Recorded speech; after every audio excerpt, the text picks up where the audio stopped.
Hello, everyone, and welcome to the Level It Up podcast presented by ACS Technologies, where we aim to help you level up your church's IT in 10 minutes or less.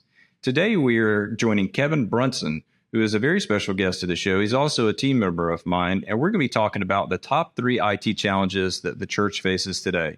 Kevin, welcome to the show. Well, thanks for having me, Carl. Appreciate being here. So, Kevin, I know you've got many years of church IT experience, both directly working in the field of IT for the church and then also as a team member of Higher Ground.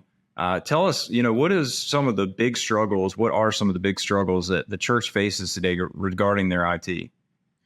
It's really hard to start a conversation like this without managing security.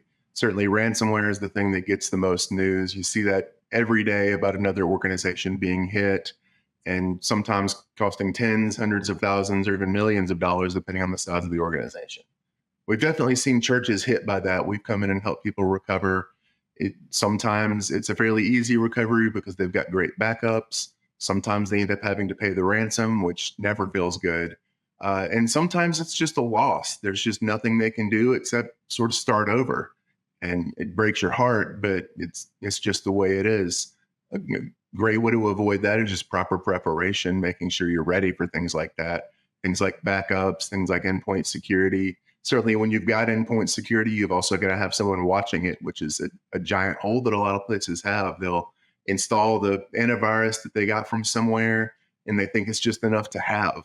And the people that do ransomware, they normally start at 6 p.m. on a Friday. Everybody has just stopped working. They hit, and you don't even know it's that way until you get ready on Sunday morning to start preaching. That's never a great way to start the morning. And suddenly you have nothing that you needed, and you're realizing your organization just got hit hard. And of course, one computer getting hit may very well take everything else out, which brings up another point, which is really making sure you've got things isolated.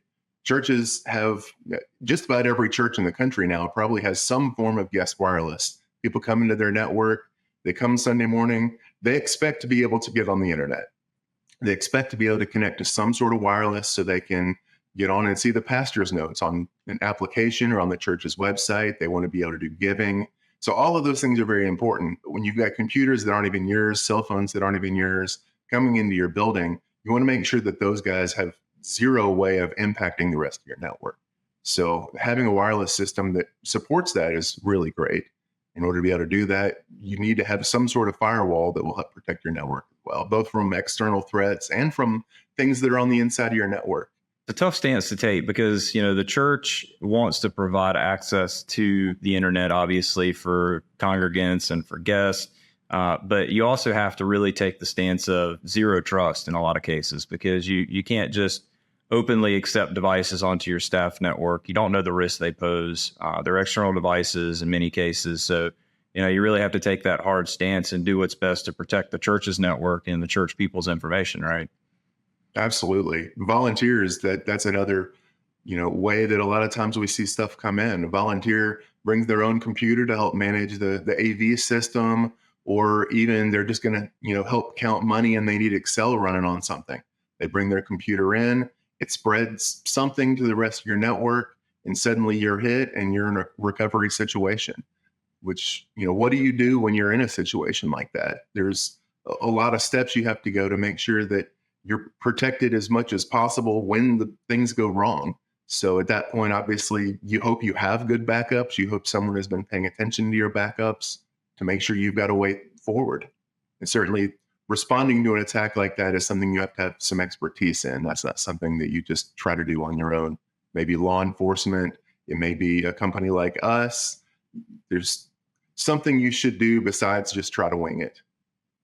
Yeah, that's right, Kevin. There's a whole plethora of things that, could come into place if something like that were to occur, from the e-discovery process to unpacking exactly what actually took place on a network to, insurance claims. I mean, nobody wants to be in that situation for sure. So it definitely is in the best interest of the church and of the IT leaders of a church to seek out some professional help in this area, such as what Higher Ground can provide. But there definitely are options. And if anybody's wanting to have a conversation, we're more than happy to do that. Absolutely. So Other than technical security, cybersecurity, what are some other forms of security here that the church needs to be aware of, like physical security, for instance? Give us some other cases of security. Absolutely. The biggest threat we see, and honestly, this is probably the number one source of ransomware, the number one source of data theft, of everything else, is social engineering. Your users need to be trained to recognize things like scams. The days of the old Prince of Nigeria trying to smuggle money out of the country using a terribly formatted, bad grammar email, those are gone. And the scammers now are really, really good at convincing people, we need your money.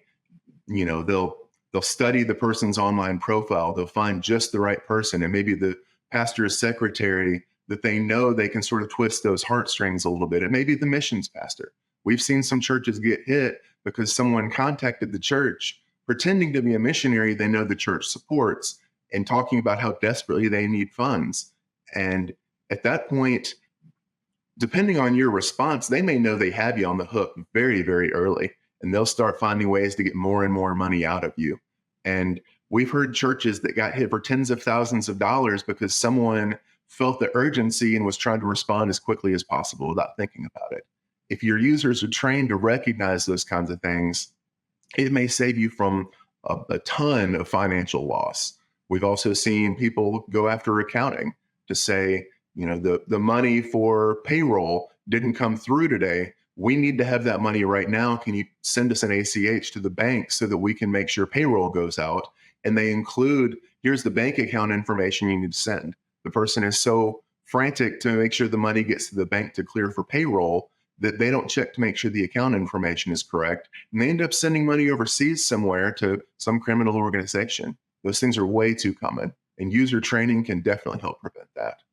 That's right, Kevin. Yeah, user training is especially important in situations like that. And it really is sad, but the bad actors, they do basically prey on the niceness and the grace and everything that the church stands for in terms of wanting to give people access to things and to help them in their strongest time of need.